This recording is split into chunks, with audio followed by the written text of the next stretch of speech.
In Nigeria, Christians are being targeted, driven from their homes, and killed. Nicki Minaj just did something almost unheard of. She gave a speech at the UN about the genocide of Christians in Nigeria, a crisis most Western media barely acknowledges.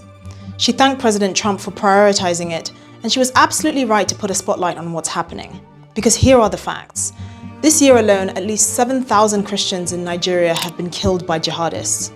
Over the last 15 years, more than 19,000 churches have been burnt or attacked.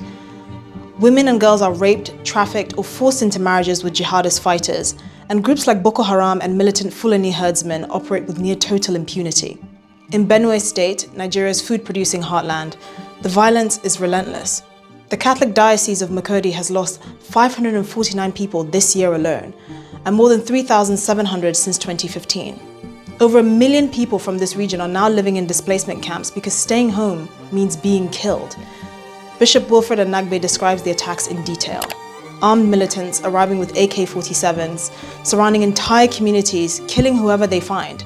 Children, pregnant women, priests, families in church.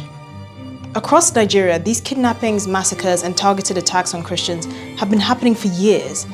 The world rallied around the Bring Back Our Girls campaign in 2014, when 276 mostly Christian girls were kidnapped in northeastern Nigeria.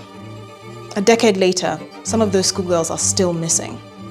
And while Nigeria's Christians try to rebuild their lives in squalid camps, their faith somehow endures. Villages rebuilt only to be destroyed again. Families displaced multiple times. People turning up to church even after their priest was murdered the week before. But so far, the scale of this violence remains largely ignored by the world. Nicki is using her platform to force attention onto a crisis that should have been front-page news years ago.